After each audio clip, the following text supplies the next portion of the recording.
Hello student, welcome to online classes. मैं संजय कुमार। हम plus two के अंदर इकोनॉमिक्स का जो नेक्स्ट जो चैप्टर शुरू करने वाले हैं, अध्याय शुरू करने वाले हैं, अध्याय 17, जो आपका है मुद्रा, अर्थ, कार्य व महत्व का अर्थ, उसका कार्य व महत्व के बारे में हम क्या करेंगे, इसकी चर्चा। तो मुद्रा का अर्थ क्या है, उसके कार्य क्या क्या है, कौन कौन से कार्य करती है मुद्रा हमारे लिए, और उसका महत्व क्या है हमारे लिए। क्योंकि हम कुछ थोड़ी बहुत चर्चा इसके बारे में कर चुके हैं। देखो, मुद्रा क्या होती है। मुद्रा एक बहुत बड़ा आविष्कार माना जाता है। जैसे मैंने आपको बताया था, पहिए का आविष्कार, अग्नि आग का आविष्कार, ठीक है, राजनीति में वोट देने का आविष्कार। इसी प्रकार ये बहुत महत्वपूर्ण आविष्कार है जो अर्थशास्त्र में हुआ था। आर्थिक क्रियाओं में सबसे महत्वपूर्ण आविष्कार माना जाता है, इस मुद्रा का ही माना जाता है। क्योंकि पहले प्राचीन काल में क्या था, जो वस्तु विनिमय थी या जो लेन देन होता था हमारा आपस में वस्तुओं का, जो आर्थिक क्रियाएं होती थी, उसमें धन का उपयोग नहीं होता था। इसके कारण हमें बहुत से समस्याएं, बहुत सी कठिनाइयां वहन करनी पड़ती थी। क्योंकि मैंने आपको बताया था, आवश्यकता ही क्या होती है, आविष्कार की जननी होती है। हमें आवश्यकता महसूस हुई, कठिनाइयों को, समस्याओं को जो हमने फेस किया, उसको दूर करने के लिए मानव धीरे धीरे क्या करने लग गया, आविष्कार यानी मुद्रा का आविष्कार हुआ। हम बात करें राजा महाराजाओं की।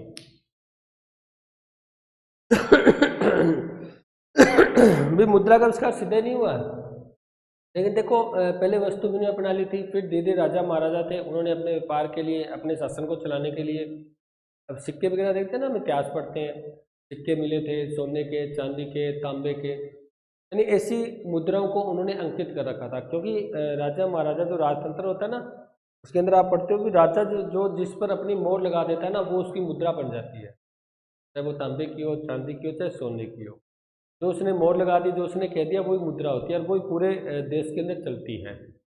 ठीक है। अब इसको करने से पहले हम थोड़ा इसके इतिहास के बारे में पढ़ लेते हैं। अगर हम आदिम काल की बात करें, आदिम काल, आदिम काल की बात करें तो यानी बहुत ज़्यादा प्राचीन काल, जब लोग जंगलों में रहते थे, ऐसी स्थिति में उनकी आवश्यकताएं कम थी। उनको कार वगैरह नहीं चाहिए थी, उनकी मोबाइल नहीं चाहिए था, उनकी आवश्यकताएं कम थी, इतनी आवश्यकताएं नहीं थी। और ये व्यक्ति रहते थे, प्रकृति की गोद में रहते थे, यानी प्रकृति के साथ इनका संबंध बहुत अच्छा था। क्योंकि उनकी आवश्यकताओं की पूर्ति करती प्रकृति करती थी, नेचर करती थी। जो उनको रोटी देती थी, वो नेचर प्रकृति देती थी, इसलिए उनका संबंध बहुत अच्छा था। वो प्रकृति को नुकसान नहीं पहुंचाते थे। जिनकी उनकी आवश्यकता थी उतना ही वो क्या करते थे, प्रकृति से गहन करते थे, यानी विदोहन नहीं करते थे उसका, ऐसा नहीं उसको नुकसान पहुंचाए। जो वर्तमान में किया जा रहा है, वर्तमान में हम स्वार्थ, अपने स्वार्थ की पूर्ति के लिए, अपने विकास के लिए हम क्या कर रहे हैं, प्रकृति का विदोहन कर रहे हैं, प्रकृति को नुकसान पहुंचा रहे हैं। लेकिन प्राचीन काल में ऐसा नहीं था, क्योंकि उनकी आवश्यकताएं सीमित थी, कम थी, और वो आवश्यकताएं आसानी से उनकी पूरी हो जाती थी। आवश्यकताएं क्या हो जाती थी, आसानी से पूरी हो जाती थी और प्रकृति में रहती थी। ठीक है। तो ऐसी स्थिति में वो, यानी कोई मुद्रा नहीं थी, कोई ऐसा कोई संबंध नहीं था, कोई आर्थिक क्रिया नहीं थी। लेकिन धीरे धीरे जैसे जैसे हमारी हम संस्कृति विकास की तरफ बढ़ी, प्रकृति की तरफ बढ़ी, तो हमने कुछ कृषि करना सीख लिया। धीरे धीरे कृषि करते करते हम पशुपालन है, यानी धीरे धीरे हम अपना विकास करना शुरू कर दिया। अब हम, पहले वो अस्थायी रूप से रहते थे आदिम काल में, अब वो एक स्थायी रूप से रहने लगी जनता, यानी एक स्थान पर गांव बने, मोहल्ले बने, यानी इस प्रकार वो धीरे धीरे कबीले बनाकर रहने लग गई। ठीक है। और उस समय जो मुद्रा नहीं थी, तो जो लेन देन होता था, जो लेन देन होता था वो किसके द्वारा होता था, वस्तु विनिमय प्रणाली के द्वारा होता था। वस्तु विनिमय, मुद्रा नहीं थी, इसका मतलब लेन देन तो वस्तु तो चाहिए ना। कोई पशुपालन कर रहा है या कोई कृषि कर रहा है, तो हमें लेन देन तो करना ही पड़ेगा। पशुपालन की जो हमें जो आवश्यकता है, जो वस्तु चाहिए, वो हमें वहाँ से मिलेगी। तो पशुपालक कर रहा है, वो कृषि की जो गेहूँ वगैरह कोई और अन्य वस्तु ले रहा है, तो वो उससे प्राप्त होगी। लेकिन लेन देन तो हमें करना पड़ेगा, क्योंकि एक व्यक्ति संपूर्ण नहीं होता। मैं चाहूँ कि टोटल उत्पादन कर दूँ, मैं मेरी आवश्यकता कर लूँगा क्या, मेरे को कहीं ना कहीं अपने पड़ोसी से या बाजार से मैं वस्तु खरीद के लानी ही पड़ती है। यानी एक व्यक्ति ऐसा नहीं कर सकता अपनी कंप्लीट आवश्यकताओं की पूर्ति खुद कर ले, वो उत्पादन करते, उसका नहीं हो सकता। एक देश ही नहीं कर सकता, इसीलिए तो हमें आयात निर्यात करना पड़ता है। ठीक है। तो उसमें जो वस्तु विनिमय प्रणाली थी, अब वस्तु विनिमय प्रणाली के बारे में पढ़ लेते हैं, होती क्या है ये। इसको हम डिटेल से पढ़ेंगे, वस्तु विनिमय प्रणाली को।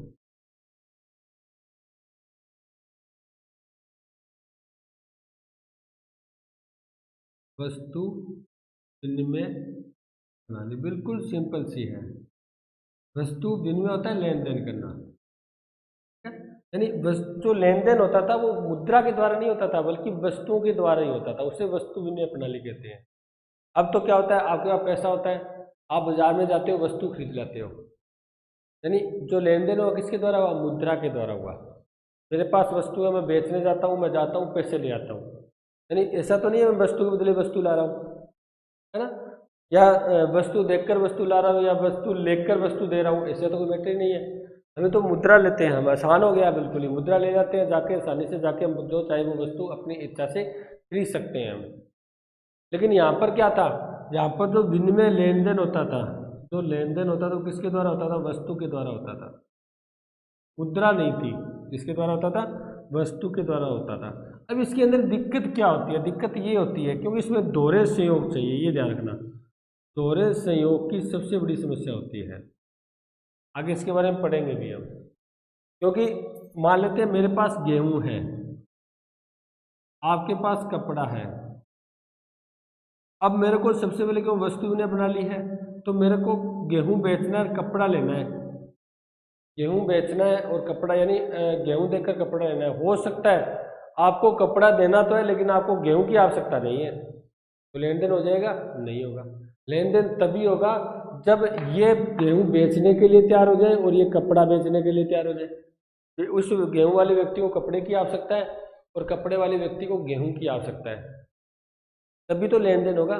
तो ये समस्या पैदा होती थी। अब उसको उस व्यक्ति की, अब मैं गेहूं की एक बोरी लेके जा रहा हूँ ना, मेरे को उस व्यक्ति की तलाश करनी पड़ती थी जो मेरे से गेहूं की बोरी ले ले और मेरे को कपड़ा दे दे। तो ये कुछ समस्याएं पैदा होगी, बहुत ज़्यादा दिक्कतें पैदा होगी, क्योंकि वस्तु विनिमय प्रणाली के अंदर सिर्फ वस्तुओं को देखा जाता था, पैसा मुद्रा नहीं थी, पैसा मुद्रा नहीं था, सिर्फ हम वस्तुओं को लेके चलते थे और वस्तुओं के दाम प्रदान करते थे। ठीक है, जो बाजार में या जो भी लेन देन होता था वो वस्तुओं के द्वारा ही किया जाता है, वस्तु के बदले में वस्तु ही लेनी होती थी, मुद्रा नहीं थी। अब ये तो थी वस्तु विनिमय प्रणाली जिसके अंदर वस्तुओं के द्वारा ही लेन देन होता है, विनिमय होता है। अब हुआ क्या, भी हमें मुद्रा की आवश्यकता क्यों पड़ी। अब हम बात करते हैं वस्तु विनिमय प्रणाली की, वस्तु विनिमय प्रणाली की कठिनाइयाँ। मैंने आपको पहले कहा था कोई कठिनाई या समस्या पैदा होती है तभी तो हम नए आविष्कार के बारे में सोचते हैं, यानी कुछ ना कुछ हमारे यहाँ पर समस्या पैदा होती है, कुछ ना कुछ हमें उस जो प्रक्रिया वर्तमान में चल रही है, जो प्रक्रिया जो प्रोसेस वर्तमान में चल रही है उसमें अगर कोई कठिनाई पैदा हो, कुछ समस्या कुछ चुनौती पैदा हो, तब जाके हमें क्या करना पड़ता है, उसके अंदर थोड़ा बदलाव करना पड़ता है। अगर उसमें कोई समस्या ना हो, कोई कठिनाई ना हो, तो उसमें बदलाव करेंगे नहीं हम, वो प्रक्रिया बढ़िया हमारे लिए बस चली आ रही है। लेकिन वस्तु विनिमय प्रणाली में कुछ कठिनाइयाँ हुई थी पैदा, जो लेन देन हो रहा था वो सही तरीके से नहीं हो रहा था, इसमें कुछ समस्याएं पैदा हो रही थी, इसमें कुछ क्या हो रही थी, समस्याएं पैदा हो रही थी। उन समस्याओं की हम आज चर्चा करते हैं कि कौन सी समस्या है जो वस्तु विनिमय प्रणाली में, बहुत ही इंपॉर्टेंट पर्सन है, ध्यान रखना, आपको वस्तु विनिमय प्रणाली का अर्थ पता होना चाहिए और उनकी कठिनाइयों का पता होना। तो हम पहली कठिनाई किसकी चर्चा करें, तो मैं बता भी चुका हूँ आपको, पहली कठिनाई है दोहरे संयोग की तलाश,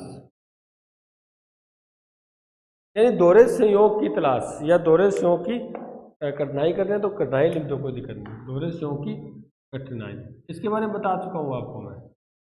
क्या भी, कोई वस्तु का विनिमय तब होगा जब दोहरा संयोग मिल सके, और ये संयोग जानते हो ना, हम कहते हैं ये तो संयोग हो गया है, ये तो ऐसा नहीं है फिक्स मिलेगा। हम जा रहे होते हैं बाजार के अंदर, अचानक हमें कोई दोस्त मिल जाता है पुराना, यार क्या संयोग हुआ, मेरे को यहाँ ना हुआ, आपको इधर आना हुआ, देखो अपने आप से मिल गए। तो संयोग फिक्स थोड़ी है, तो मिलता है नहीं भी मिलता। मान लेते हैं मैं क्या था, मेरे पास गेहूं की बोरी है, मेरे को कपड़ा चाहिए, मैं बाजार में जाता हूँ, हो सकता है मेरे को उस टाइम कोई संयोग मिले ही नहीं, कोई कपड़े बेचने जो गेहूं ले मेरे से और मेरे को कपड़ा दे ऐसा व्यक्ति ना मिले, तो मेरे को वैसे ही कराना पड़े, दूसरे दिन फिर मेरे को बोरी उठा के जाना पड़े, तो दिक्कत होती है ना, प्रॉब्लम तो होती है। तो सबसे बड़ी प्रॉब्लम होती है दोहरे संयोग की कठिनाई, क्योंकि इसके अंदर ऐसे व्यक्ति की तलाश की जाती है, ऐसे व्यक्ति की तलाश की जाती है जो हमारी वस्तु ले ले या हमारी वस्तु खरीद ले, यानी उसको हमारी वस्तु की क्या हो, आवश्यकता हो, और जो हमें हमारी आवश्यकता है, हमारी आवश्यकता है वह वस्तु उसके पास हो, उसके वह वस्तु उसके पास हो, ठीक है, और बेचने के लिए भी तैयार हो, यानी देने के लिए भी तैयार हो।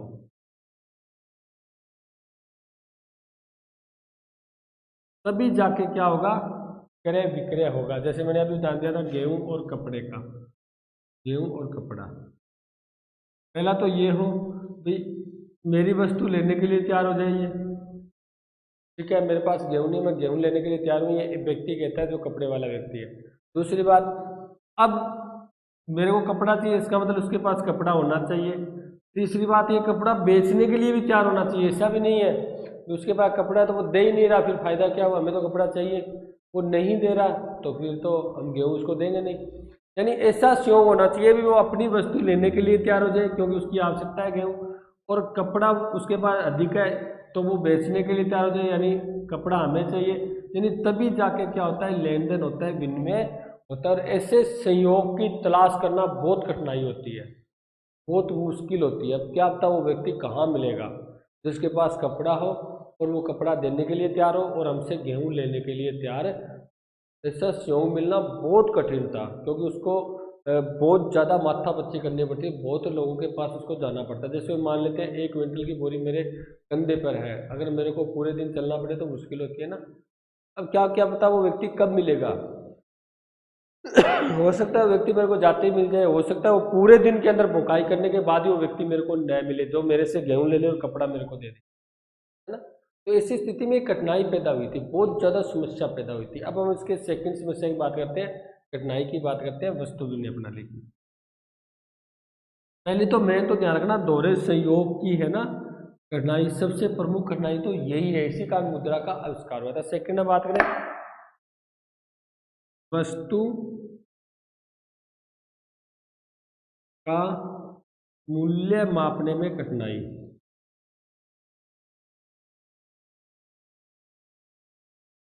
कि वस्तु का क्या मूल्य है वो भी कठिनाई है। अब बात यही करते हैं गेहूं और कपड़ा की। अब एक बोरी गेहूं देने से बदले मेरे को कितना कपड़ा मिलेगा, ये कठिनाई पैदा होती है। एक जोड़ी कपड़ा मिले, 2 जोड़ी, यानी कितना कपड़ा लूँ मैं, यानी क्योंकि अगर मुद्रा होती फिर तो हम कह देते चलो जी गेहूं तो 1800 की 1 क्विंटल, ठीक है, कपड़ा है वो 1000 रुपये का या 900 का 1 मीटर है, इसका मतलब 900 और 900 यानी 1800।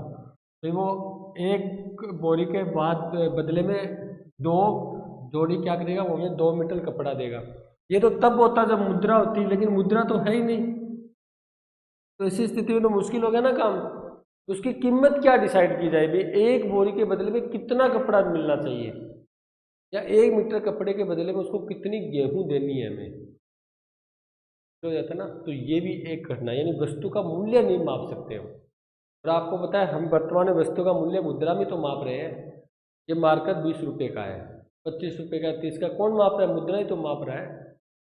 हम जाके यही पूछते हैं ना इस वस्तु की कीमत क्या है, वो मुद्रा में बताता है, आपको ये नहीं बताता इस वस्तु की कीमत 1 बोरी गेहूं के बराबर है, ऐसा बताता है क्या, आपको मुद्रा में बताएगा भी 10 रुपये, 20 है, 100 है, 1000 है, 2000 है, यानी वो कोई भी मुद्रा बताता है। हम कहते हैं मोबाइल की कीमत पूछते हैं, मोबाइल की कीमत क्या है, वो ऐसा कहेगा कि 10 क्विंटल के बराबर मोबाइल की कीमत है।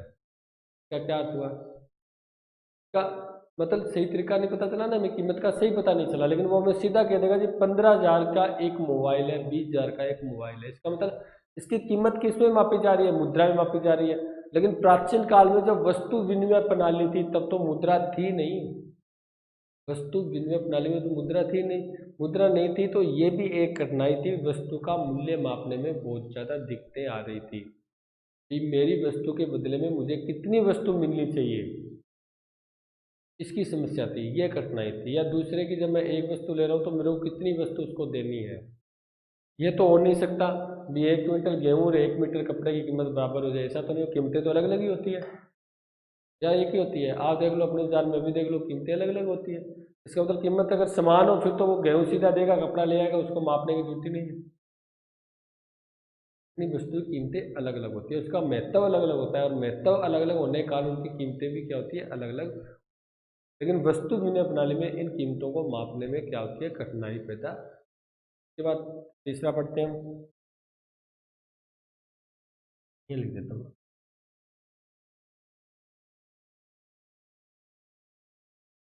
वस्तुओं को भविष्य में रखने की कठिनाई।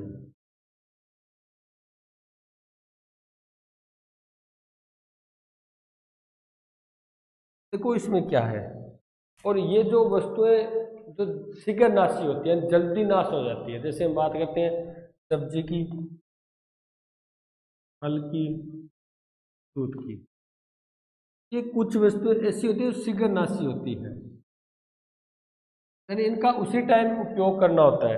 यदि उसका थोड़ा समय गुजर जाता है तो ये वस्तुएं क्या हो जाती है, खराब हो जाती है, नष्ट हो जाती है, यानी ये वस्तुएं फिर काम की नहीं रहती, खत्म हो जाती है वस्तुएं, इसलिए शीघ्र नाशी वस्तुएं बन जाती है।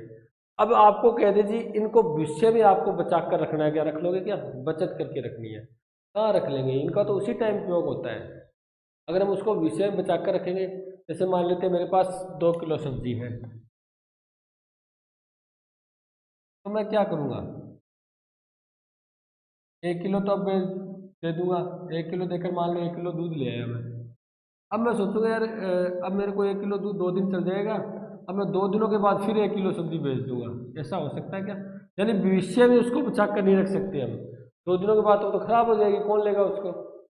लेकिन यदि मुद्रा में अगर मान लेते हैं मेरे पास 2 किलो सब्जी थी, 1 किलो सब्जी बेचकर मैंने 1 किलो दूध लिया, 1 किलो सब्जी और बेचकर वो मुद्रा में अपने पास कितने समय तक बचा के रख सकता हूँ, मुद्रा खराब होती है क्या?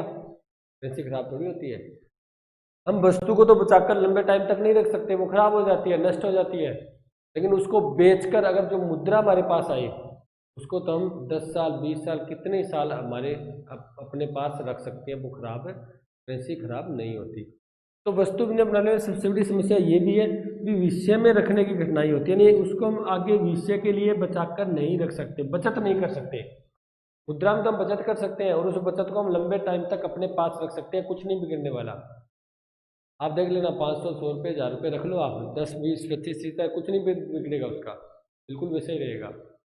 लेकिन आप वस्तुओं को इतने लाइम टाइम तक नहीं रख सकते बचाकर, क्योंकि यहाँ तो वस्तुओं को बचा के रखना है, क्योंकि मुद्रा तो थी नहीं, वस्तु भी नहीं अपना ली थी, इसलिए आधी वस्तु का आज यूज कर लें, आधी वस्तु का हम 10 या 15 20 दिनों की बात करें तो ऐसी स्थिति में तो हम कर नहीं सकते, वस्तु तो खत्म हो जाएगी, नष्ट हो जाएगी। ठीक है, ये एक ये भी करना है, यानी भविष्य में बचाकर नहीं रखा जा सकता था। भविष्य में भविष्य आप जानते हो ना, आगे फ्यूचर के लिए भविष्य में बचाकर नहीं रखा जा सकता। एक समस्या ये भी थी। और शीघ्रनाशी वस्तुओं में तो इसको बहुत कम समय के लिए रख सकते हैं, उसको तो उसी टाइम उसका भोग करना होता है, उसको बेचना होता है, नहीं तो वो क्या हो जाएगा, ज़्यादा टाइम रखने पर वो क्या हो जाती है, समाप्त हो जाती है, यानी उसके अंदर कोई दिक्कत आ जाती है। उसके बाद नेक्स्ट बढ़े हम,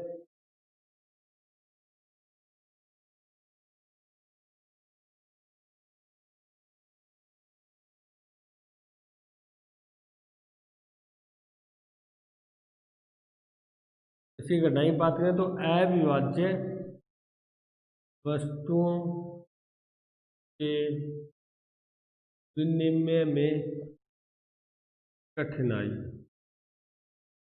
अविभाज्य वस्तु कौन सी होती है, जिसका विभाजन नहीं किया जा सकता, विभाजन नहीं किया जा सकता, वो होती है अविभाज्य वस्तु, जिसका विभाजन नहीं किया जा सकता। अब उसमें देखो गेहूं के अंदर तो कोई दिक्कत नहीं है, गेहूं में तो कोई प्रॉब्लम नहीं है, 1 क्विंटल है तो वो 50 किलो चाहिए तो हम 50 किलो भी दे सकते हैं, उसका विभाजन कर सकते हैं हम, 10 किलो चाहिए 10 किलो भी दे सकते हैं, यानी उसमें कोई समस्या नहीं है। लेकिन कई वस्तु अविभाज्य होती है जिसको पूरी देनी होती है, पूरी लेनी होती है, उसका हम टुकड़ा नहीं कर सकते। जैसे हम अपने आज के वर्तमान के अंदर उदाहरण लें, वैसे उस टाइम कारें नहीं थी, लेकिन बात करते थे कार व मोटरसाइकिल यानी बाइक की बात करते हैं।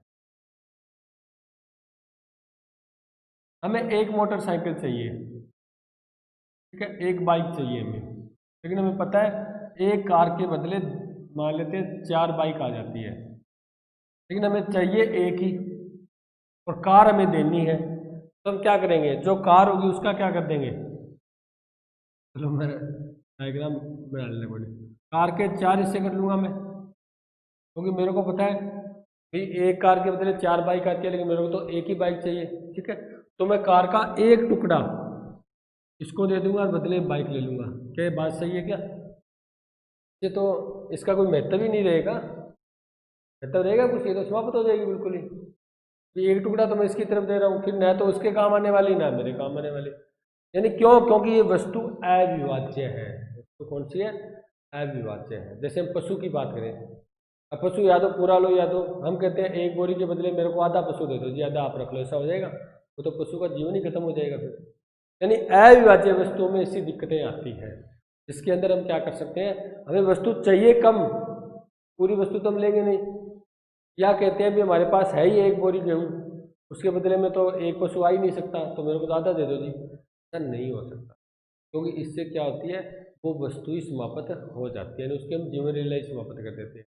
जैसे कार है, ये कार का जो उद्देश्य है वो समाप्त हो जाएगा, क्योंकि एक पार्ट अगर इसको दे दिया और 3 पार्ट हम रख लिए, तो जब तो सारी पूरी नहीं होगी तभी तो चलेगी, वो पूरी होगी तो पूरी नहीं है तो वो चलेगी कैसे? ना तो इसके काम आने वाली, नहीं इसके काम आने वाली।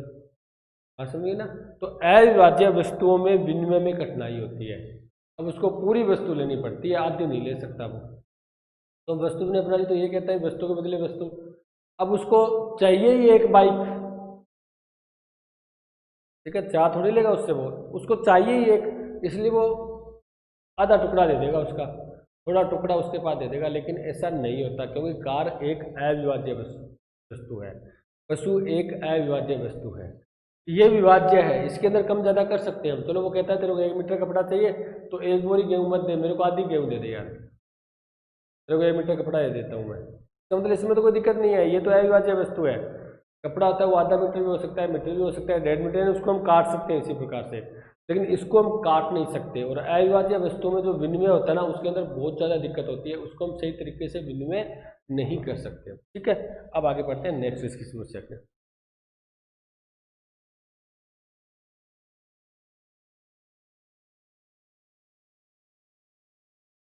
अगर मैं सिंपल सी बात कहूँ, बचत में कठिनाई, वैसे इसके बारे में थोड़े बहुत पढ़ भी चुके हैं, यानी इसमें बचत नहीं की जा सकती। बचत में क्या होती है? कठिनाई। क्योंकि अगर मान लेते हैं हमारे पास वस्तु है, मान लेते हैं कोई टिकाऊ वस्तु है, लेकिन उसको साल संभाल भी बहुत होता है ना, उसको लंबे टाइम तक बचा के रखना भी क्या होता है, मुश्किल होता है। इसके कारण भी क्या होती है, वस्तु विनिमय प्रणाली में बचत में कठिनाई पैदा होती है। उसके बाद हम बात करें उधार के लेखे में कठिनाई। देखो इसके अंदर जब हम उधार का लेखा, लेखा होता है मतलब लिखना, उसको लेखा जोखा होता है ना पूरा, जो हम किसी को उधार दे रहे हैं, किसी से उधार ले रहे हैं, उसको हम बहियों में लिख देते हैं। अगर मुद्रा हो फिर तो बहुत आसान होता है, जैसे आप मेरे से 10,000 रुपये ले गए, मैं आपसे 10,000 रुपये ले आया, फिर तो हम सीधा उसको कॉपी में लिख देंगे। लेकिन अब दिक्कत आती है वस्तु विनिमय प्रणाली में, इसमें कठिनाई पैदा होती है। उसमें उधार होती है ना, उधार करते हैं आपस में, वो दिक्कत पैदा हो जाती है। यानी सही तरीके से उधार का लेखा नहीं लिख सकते हम, उसका लेखा तैयार नहीं कर सकते। उसको हम जो कितनी उधार ली है, कितनी उधार दी है, कौन सी वस्तु ली है, कौन सी, इसको हम सही तरीके से लेखे में परिभाषित नहीं कर सकते। मुद्रा कर सकते हैं हम, मुद्रा को हम लेखे में सही तरीके से परिभाषित कर सकते हैं हम, लेकिन जो वस्तु विनिमय प्रणाली होती है, वस्तुएं होती है, उसको हम लेखे में यानी उधार के लेखे में परिभाषित करना क्या होता है, मुश्किल है। तो देखो ये है इसकी वस्तु विनिमय प्रणाली की कठिनाइयाँ। दोहरे सहयोग की कठिनाई थी, या मूल्य के मापन की थी, या अविभाज्य वस्तुओं के विनिमय की थी, ठीक है, या उधार के लेखे में कठिनाई है, बचत में कठिनाई है, या भविष्य के अंदर कोई वस्तु को बचा के रखना है उसमें कठिनाई थी।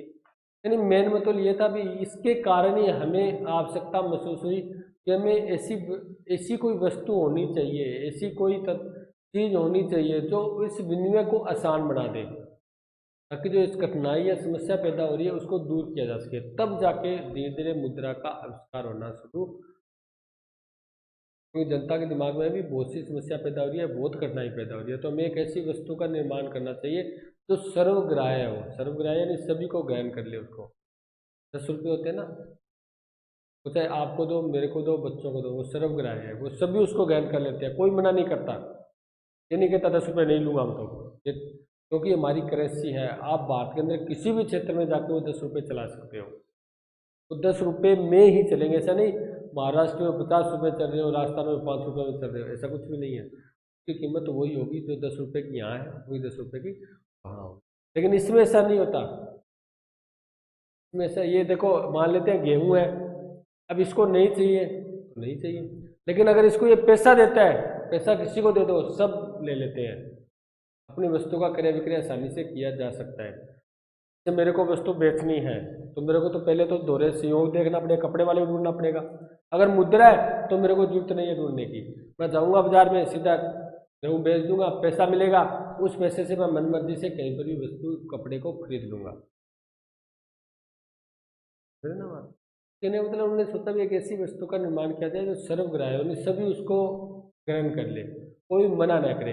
अगर उसको गेहूँ नहीं चाहिए तो गेहूँ के लिए मना कर सकता है, इसको कपड़ा नहीं चाहिए तो कपड़े के लिए मना कर सकता है, लेकिन पैसे के लिए कोई मना नहीं करता, मुद्रा के लिए कोई मना।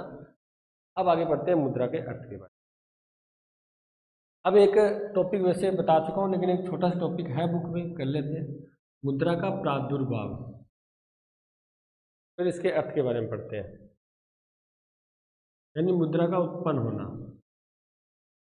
किस प्रकार उत्पन्न हुई थी, देखो हम पढ़ चुके हैं। प्राचीन काल में पहले तो वस्तु विनिमय अपना ली थी, फिर धीरे धीरे क्या हुई, कुछ कठिनाइयाँ पैदा हुई, कुछ समस्याएं आई जो हम पढ़ चुके हैं। उन कठिनाइयों को दूर करने के लिए कुछ सिक्के बनाए गए थे, सिक्के डाले गए थे।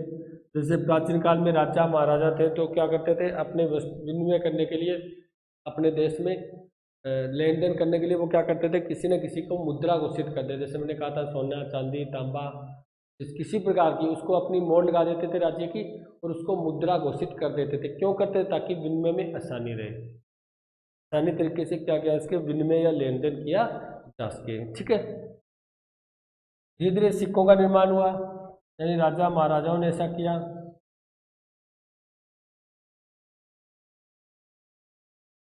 फिर अब इसमें भी कठिनाई पैदा हुई, देखो इसमें कठिनाइयाँ हुई, इसमें आ गई, इसमें बहुत सी कठिनाइयाँ पैदा हुई, क्योंकि अब सिक्कों की ज़्यादा, अगर मान लेते हैं 1 लाख रुपए चाहिए, हमें 1 लाख रुपए का लेन देन करना है।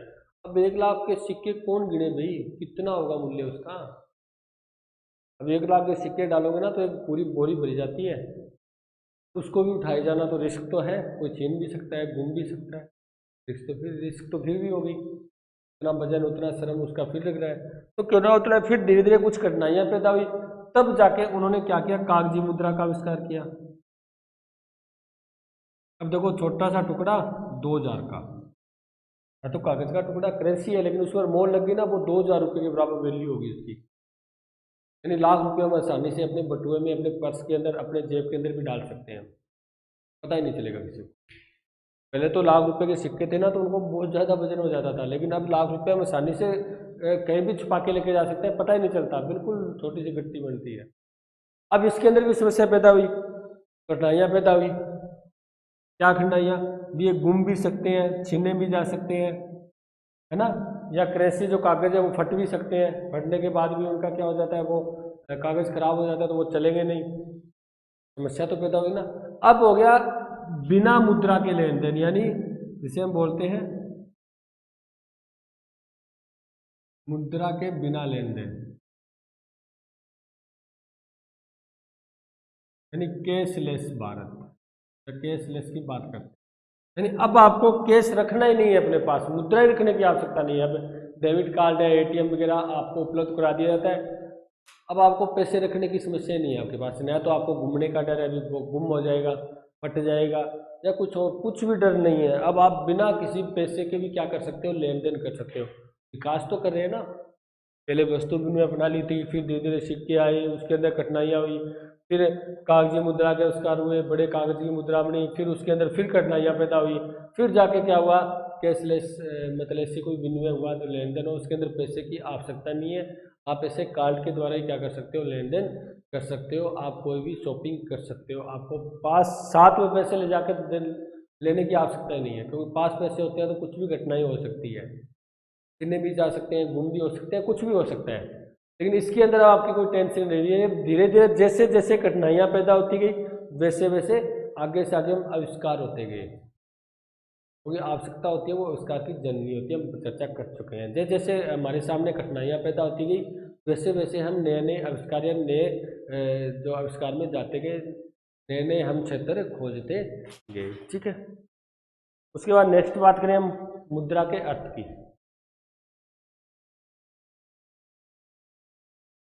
इसकी बात करते हैं, मुद्रा के अर्थ की बात करते हैं। मुद्रा का, देखो हम इसके एक शाब्दिक अर्थ यानी वर्ड मीनिंग की बात करते हैं, शाब्दिक अर्थ की बात करते हैं। तो मैं आपको एक लाइन लिख देता हूँ कि जो मुद्रा है वो अंग्रेजी इंग्लिश के कौन से शब्द से बनी है? मनी से बनी है। इस चीज़ को तो जानते हैं ना, मनी बोलते हैं मुद्रा को अंग्रेजी के अंदर, इंग्लिश के अंदर। ठीक है, तो ये मनी शब्द है वो किससे बना है? वो लैटिन भाषा से बना हुआ है। किस भाषा से? लैटिन, मोनेटा शब्द से, मोनेटा।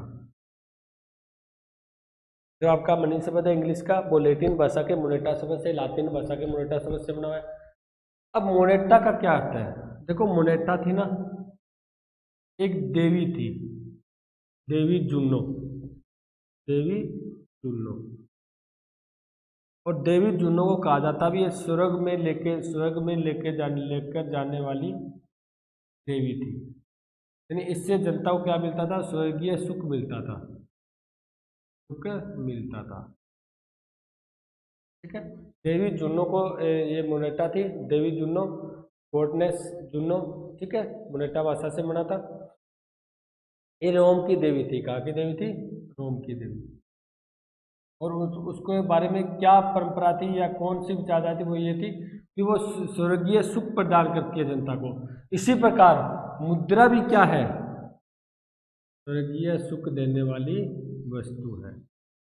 देती है नहीं देती? अगर आपके पास मुद्रा तो आप बढ़िया तरीके से एसी रूम में रहोगे, अच्छी बढ़िया कार्य होगी आपके पास, है ना, अच्छे बढ़िया तरीके से आप ऐशो आराम की जिंदगी जियोगे, तो स्वर्गीय सुख की तो है। ये प्रक्रिया पहले थी, क्योंकि ये मुद्रा का शब्द अंग्रेजी के मनी भाषा से बना है, इसका जो लैटिन भाषा के मोनेटा से बना है। मोनेटा क्या थी? एक रोम की देवी जुनो थी। ठीक है, और सबसे पहले जो टकसाल लगाई गई थी, टकसाल क्या होती है? टकसाल होती है जहाँ पर सिक्के डाले जाते हैं, मुद्रा के सिक्के होते हैं ना, जो धातु मुद्रा होती है, तो सिक्के बनाए तो जाते हैं, डाले जाते हैं। ठीक है, वो यहीं इसी मंदिर के अंदर बनाए गए थे। क्यों? क्योंकि वो देवी जुन्नों को क्या मानते? स्वर्गीय सुख देने वाली देवी मानते थे। और उन्होंने मुद्रा को क्या माना था? इससे जनता को, इससे लोगों को क्या मिलता है? स्वर्ग का सुख प्राप्त है। हाँ? ये हो गया इसका वर्ल्ड मीनिंग। अब हम बात करते हैं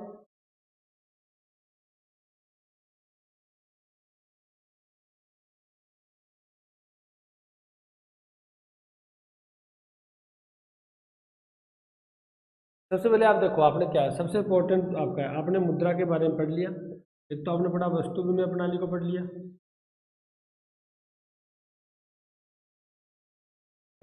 एक आपने इसके मुद्रा का प्रादुर्भाव पढ़ लिया, इसका थोड़ा इतिहास आपने पढ़ लिया पहले का। एक आपने मुद्रा का अर्थ पढ़ लिया। अब मेरी ध्यान से सुनो बात, मैं आपको क्या बताने वाला हूँ। जैसे हम मुद्रा के कार्य की बात करेंगे, हम मुद्रा की परिभाषा की बात करेंगे, वो बिल्कुल सिंपल है। लेकिन मैं इसके लिए आपको थोड़ी एक बात बताना चाहता हूँ, मुद्रा की परिभाषा, मुद्रा के कार्य। देखो ध्यान रखना, जब भी कोई चीज़ की समस्या पैदा होती है ना, कठिनाई पैदा होती है, उससे हम कोई चीज़, वस्तु या किसी का निर्माण करते हैं, वो मुख्य कार्य होता है उसका, जिसके लिए उसका निर्माण किया जाता है। देखो हम गेहूं पैदा करते हैं, किसान गेहूं पैदा करता है कृषि का, मुख्य उसका उद्देश्य तूड़ी पैदा करनी थोड़ी होती है पशुओं के लिए। मुख्य उद्देश्य होता है उसका गेहूं पैदा करना, ताकि गेहूं की आवश्यकता पूर्ति हो सके, सबकी भोजन की आवश्यकता की पूर्ति हो सके, उसका परिवार चल सके। मुख्य आवश्यकता तो यही होती है ना। वो तो उसकी सहायक उत्पादन होता है, जैसे तूड़ी पैदा होगी या कोई अन्य उससे वस्तुएं पैदा हो रही है, वो तो उसका सहायक उत्पादन है, मुख्य उत्पादन नहीं है। ध्यान रखना, अगर आपसे कोई पूछे मुद्रा का मुख्य कठिनाई क्या थी, मुख्य कठिनाई थी विनिमय की, यानी लेन देन की मुख्य कठिनाई ये हुई थी। और इसका सबसे बड़ा महत्व क्या है, इसका कार्य क्या है? लेन देन को सरल बनाना। यानी पहले लेन देन में क्या थी? कठिनाई थी, यानी मुश्किल था, यानी लेन देन बहुत ज़्यादा कठिनाई था, बहुत मुश्किल था, बहुत ज़्यादा ऐसा सही तरीके से लेन देन नहीं हो पा रहा था, विनिमय नहीं हो रहा पा रहा था। ठीक है। तो मेन इसका उद्देश्य यही है, ध्यान रखना। अगर आपसे पूछ लेना इसका मेन कठिनाई क्या है, मुख्य इसकी क्या समस्या पैदा है, तो आप एक कहोगे विनिमय की, यानी वस्तुओं के लेन देन की सबसे बड़ी समस्या पैदा। मुद्रा का आविष्कार क्या हुआ, मुद्रा का आविष्कार क्यों हुआ भाई, आप ये कहोगे विनिमय को सरल बनाने के लिए, यानी जो विनिमय में जो कठिनाई या समस्या पैदा हुई है उसको दूर करने के लिए मुद्रा का आविष्कार हुआ था। सुने ना मेरी, तो कोई प्रश्न ऐसे होते हैं जो मेन होते हैं, हम क्या कहते हैं, देखो कार्य बहुत पढ़ेंगे हम, मुद्रा के कार्य बहुत पढ़ने पड़ेंगे आपको। आप सहायक कार्य पढ़ोगे, गौण कार्य पढ़ोगे, उसके बाद आप मुख्य कार्य पढ़ोगे, आकस्मिक कार्य पढ़ोगे, कार्य आप बहुत पढ़ोगे, अन्य कार्य भी पढ़ोगे। लेकिन आपको ध्यान ये रखना है जो मेन बेस किस पर चल रहा है। अभी मेन समस्या थी लेन देन की, और मुद्रा का आविष्कार क्या हुआ, क्यों हुआ, क्योंकि लेन देन को सरल बनाना था। जो लेन देन की कठिनाई पैदा हो रही थी, तो जनता को समस्या पैदा हो रही थी, उस समस्या को दूर करना मेन उद्देश्य है। इसका मतलब मुद्रा का मुख्य कार्य क्या होगा, क्या होगा, वस्तुओं के लेन देन को सरल। ठीक है। अब बाकी जो विचारक है, जैसे हम उसकी परिभाषा की बात करेंगे, मुद्रा की परिभाषाओं की कुछ परिभाषाएं पढ़ेंगे, हार्टले विदर्स की पढ़ेंगे हम, क्या मार्शल की पढ़ेंगे। तो इसका मतलब एक तो मैंने आपको पहले कहा था, ये सब क्या है, ये सब वो है जो मुद्रा के बारे में बताने वाले हैं। तो ये तो मुद्रा के बारे में बताएंगे।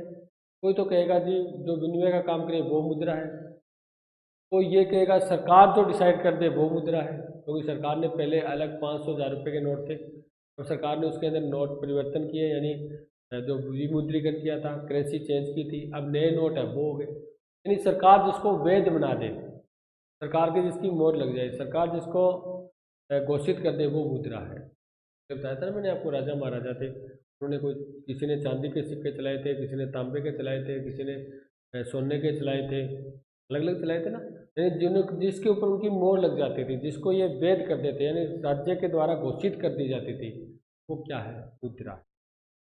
ये तो अलग अलग विचारक है, कोई अलग अलग बात कहता है, कोई कोई कहता है विनिमय करता है वो मुद्रा है।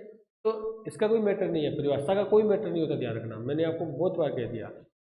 परिभाषा को तो आपको ऐसे रट्टा मारना ही नहीं है, ये मैं सोचना मैं परिभाषा याद कर लूँगा। मैं एक बात आ देता हूँ, परिभाषा कभी भी किसी की कंप्लीट पूरी याद होती नहीं है। आपको तो ये ध्यान रखना है भी जो व्यक्ति आए हैं, जो अपना स्टेटमेंट दे रहे हैं, जो अपनी डेफिनेशन दे रहे हैं, वो किससे संबंधित दे रहे हैं, मुद्रा से संबंधित दे रहे हैं। और मुद्रा का आपका अर्थ पता है, विनिमय वाला, लेन देन वाला। विनिमय आविष्कार क्यों हुआ था, फिर तो आप किसी व्यक्ति की परिभाषा लिख सकते हो, ऐसा मानने की आवश्यकता है। जब मेरे को आज ये हार्डे विदर्स, मेरे को ये पता नहीं यार ये आई कौन सी किताब से है, तो आपको ही पता नहीं होता। फिर किताब का अगर पता हो तो ये पता नहीं होता यार क्या समझती में है, क्या था वेस्टी में है। अगर वो भी पता हो तो फिर ये पता नहीं होता कौन से लेसन में है। ऐसा कोई मैटर नहीं है। अगर आपको इतना ही ध्यान रखना है, थोड़ा एक्टिव रहना है पढ़ते वक्त, कि आप पढ़ कौन सा लेसन रहे हो, आपकी इकाई कौन सी चल रही है, आप व्यष्टि का पढ़ रहे हैं या समष्टि का पढ़ रहे हैं। आपको पहले ही कहता हूँ कि एक जो किसी चीज़ के लिए हम तैयार हो जाए ना, तो आधा युद्ध जीतने के बराबर है। तो मतलब अगर हम किसी चीज़ को पढ़ने के लिए तैयार हो गए, मेंटली हम पूरे प्रिपेयर हो गए, यानी सही तरीके से हम सोचते हैं हम पढ़ेंगे जी। और पढ़ने का मतलब ये नहीं है कि आप सीधे उत्तर को पढ़ने लग जाओ। मैंने आपको कहा था पहले प्रश्न को याद करो, यानी एक जो उत्तर पढ़ रहे हो ना उसके प्रश्न को आप पहले 4-5 बार पढ़ लो। अगर आपको प्रश्न समझ आ गया ना भी इसके अंदर लिखना क्या है, तो इसका मतलब 50% आपके आंसर याद है। आपको सिर्फ 50% आंसर याद करना है। कई होते हैं स्टूडेंट बेचारे, वो क्या करते हैं, सिर्फ उत्तर ही लिखते हैं, प्रश्न लिखते ही नहीं है कॉपी में। पहले उत्तर उत्तर उतार लेते हैं, होता है ऐसे, हम भी करते थे क्लासों में। उसके बाद उसके प्रश्न उतारते हैं, कई बार तो बीच में प्रश्न उल्टे सुलटे हो जाते हैं।